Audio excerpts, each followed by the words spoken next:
네, 안녕하십니까. 오늘 그 촬영하는 날짜가 9월 30일입니다. 벌써 이제 9월도 다가고 여러분들이 이제 저의 강의를 들으실 수 있는 날이 벌써 이제 10월이 될 것 같습니다.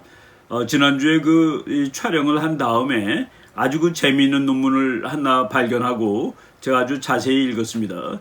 재미있기도 하고 놀랍기도 한 논문입니다. 그 논문의 저자가 두 명인데 정말 그 대단히 유명한 미국의 아주 정말 초인류 학자들이라고 말해도 과언이 아닌, 그리고 또 상당히 그 젊은 사람들입니다.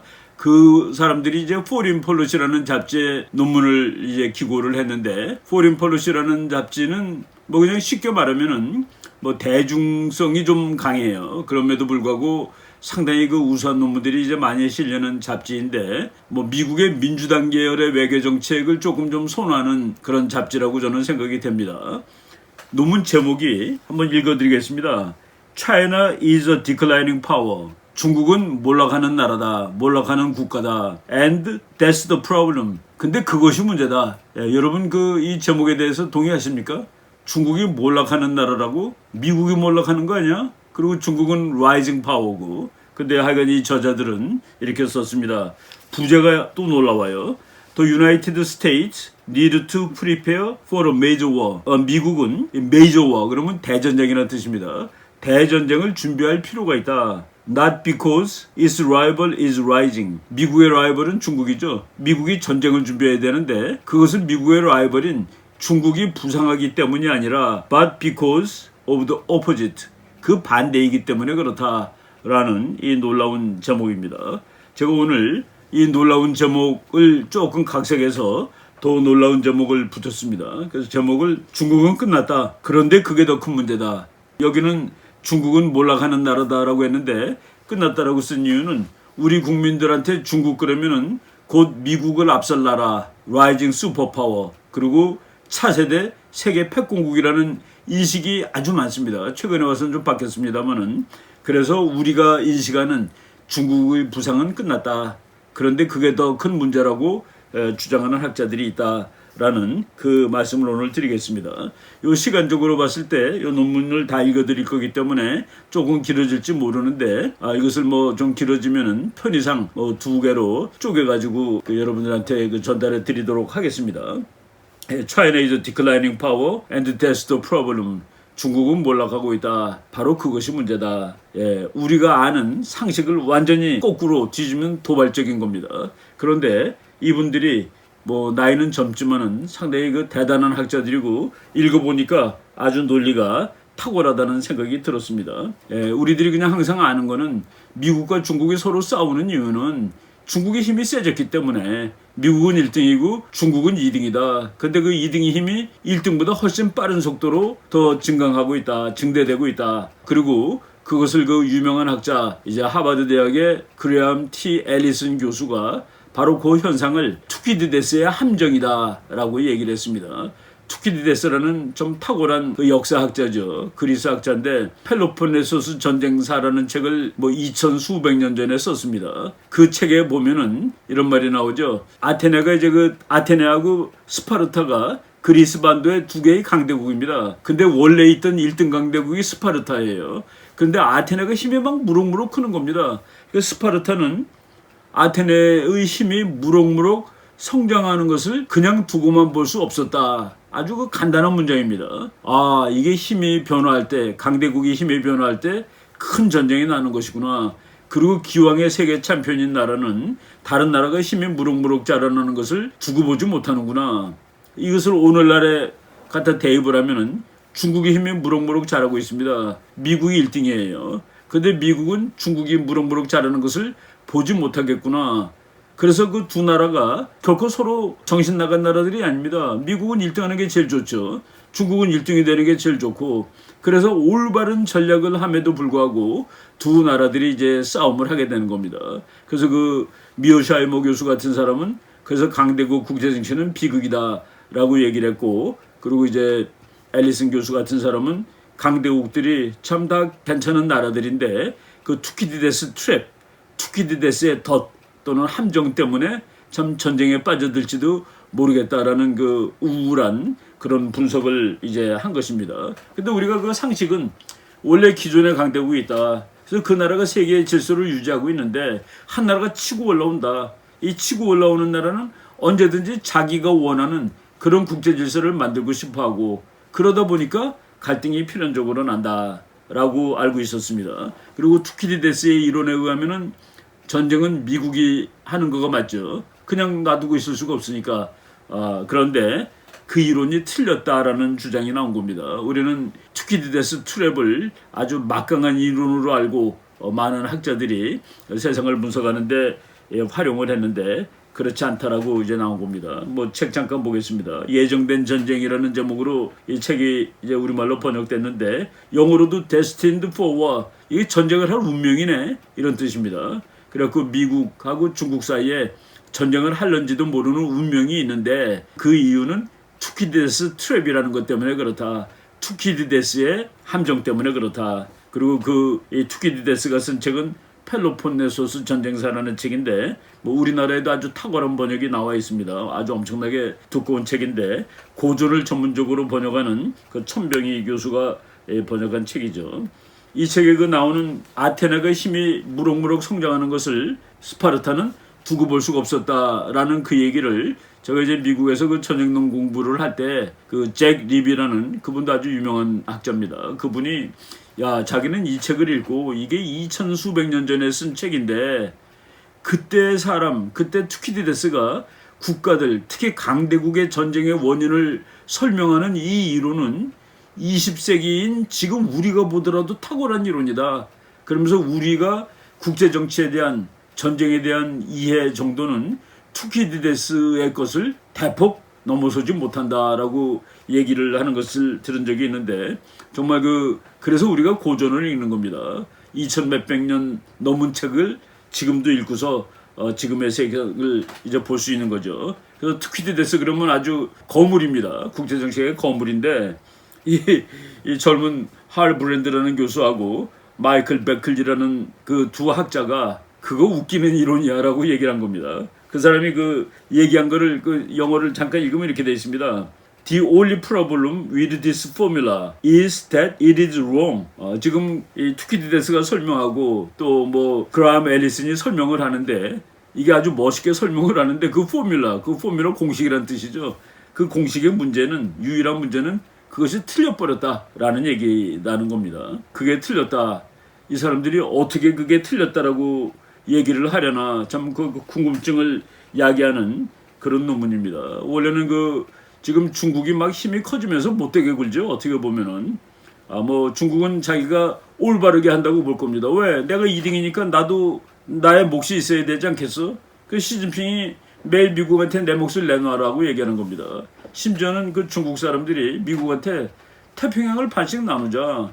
왜 너네들이 다 갔니? 왜 너네들이 군함이 우리 바로 코앞에 와 있는 거야? 우리도 우리의 그 바다가 있어야 되지 않겠어? 그러면서 이제 조르고 바다에다가 그 인공섬에다가 그냥 세멘트 뿌려가지고 비행정도 만들고 그런 얘기를 제가 여러 번 했습니다. 그럼 미국은 그것을 못하게 해야 되고 그래서 미국하고 중국하고는 싸울지도 모르겠다. 그게 투키디데스의 덫이다. 투키디데스의 함정이다. 라고 얘기를 했는데 그 투키디데스 이론은 틀려먹었어. 라는 그 주장이 나온 겁니다. 할 브랜드라는 사람 여러분 잠깐 보실 텐데 엄청나게 젊은 학자입니다. 1983년생이에요. 그러니까 지금 뭐 40살도 안 된 학자입니다. 그런데 보니까 25살부터 책을 쓰기 시작했는데 2, 3년마다 한 권씩 써가지고 2018년까지 6번째 책이 나왔는데 바로 이 논문을 아예 확대해가지고 물론 이제 그 책을 써놓고 이게 줄인 논문을 발표한 거겠죠. 그것이 이제 곧 나온다고 그럽니다. 곧 나오는 책이 이제 위험한 지역 해가지고 중국이 힘이 몰락하는데 그 몰락하는 것이 오히려 전쟁 발발 가능성을 높인다라고 주장한 책입니다. 그리고 그 사람이 쓴 책이 저도 뭐 몇 권을 읽었는데 할 브랜드 교수입니다. What good is grand strategy? 대전략은 뭐가 좋으냐? 어느 나라든지 대전략이 있는 게 좋습니다. 물론 대전략은 좀 애매모호해요.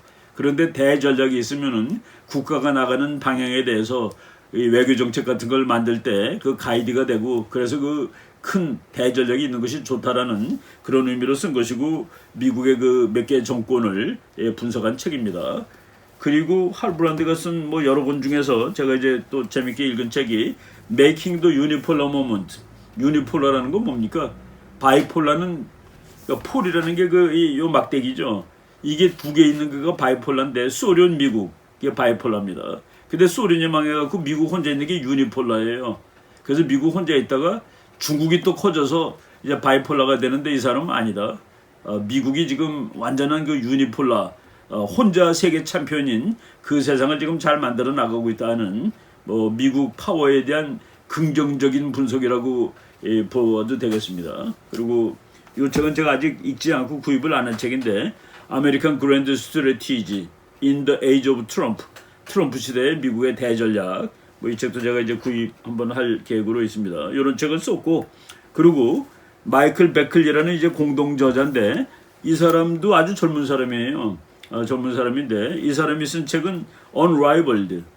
Why America will remain the world's sole superpower. 미국한테 맞먹는 나라가 지금 없다는 겁니다. 우리는 이게 이 책이 나온 거 2018년인데 2018년에 이 세계 어떤 사람도 특히 한국 사람들은 야 중국이 미국을 그걸 앞설 텐데 무슨 이따위 책이 있어 라고 얘기할 정도인데 이 책을 읽어보면은 지금 세계는 미국 주도의 세계고 중국의 힘이 미국에 근접했다는 것은 상당 부분 허상이다라는 것을 이제 밝혀낸 사람입니다. 그래서 이제 이 미국 국력, 중국 국력 이런 것들을 아주 그 체계적으로 분석하는 이 전문가가 쓴 논문인데 그 사람들에 의하면은 중국은 지금 디클라이닝 하는 나라다. 힘이 내려가고 있다. 물론 예를 들어 중국의 힘이 오늘 금년에 100이라고 칩시다. 내년에 105가 될 거예요. 근데 뭐가 내려가냐?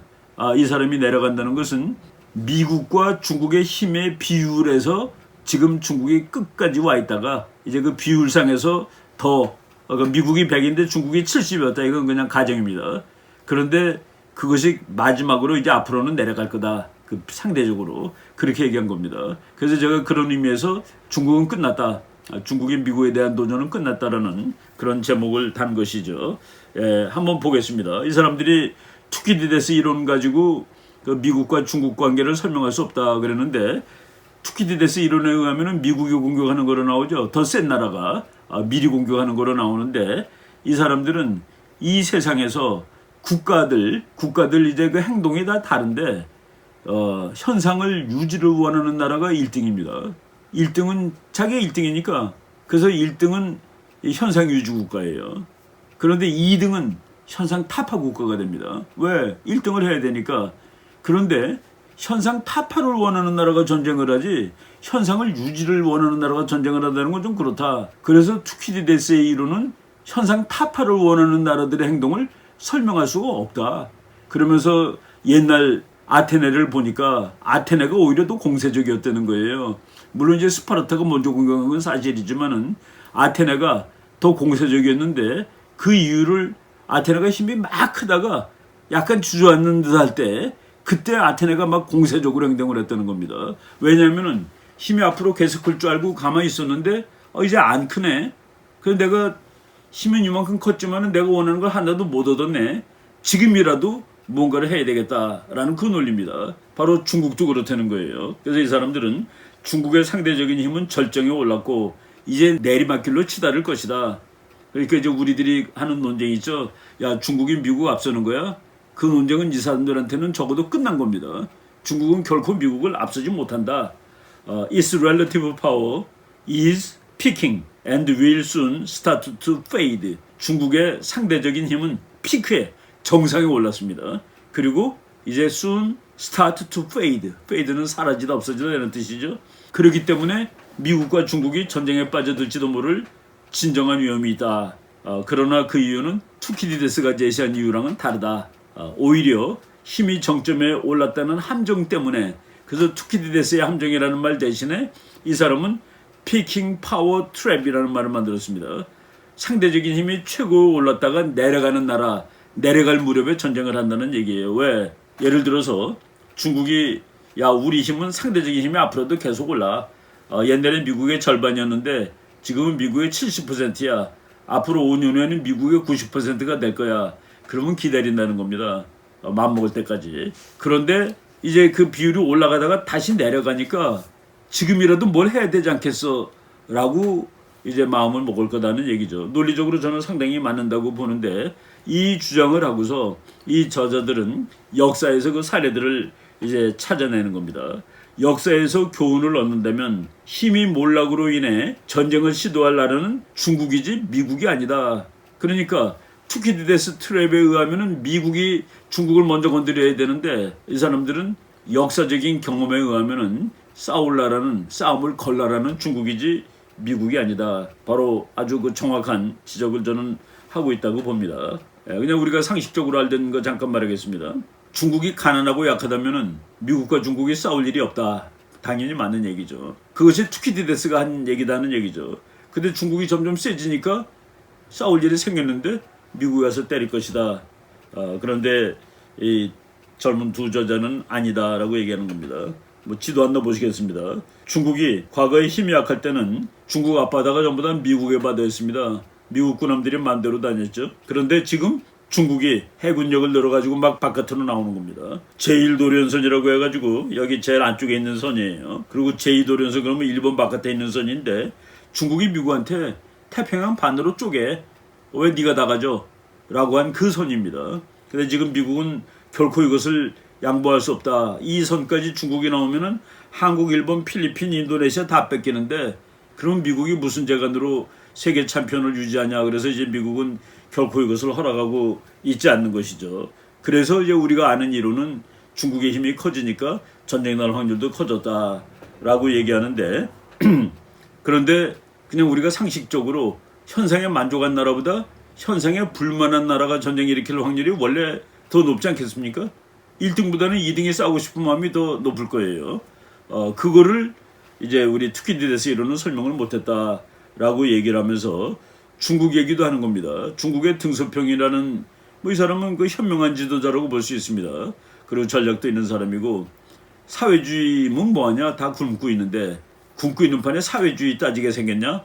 라고 얘기하면서 이제 중국을 개혁개방한 사람이죠. 그런데 중국이 개혁개방하면서부터 힘이 너무나 빨리 크는 겁니다.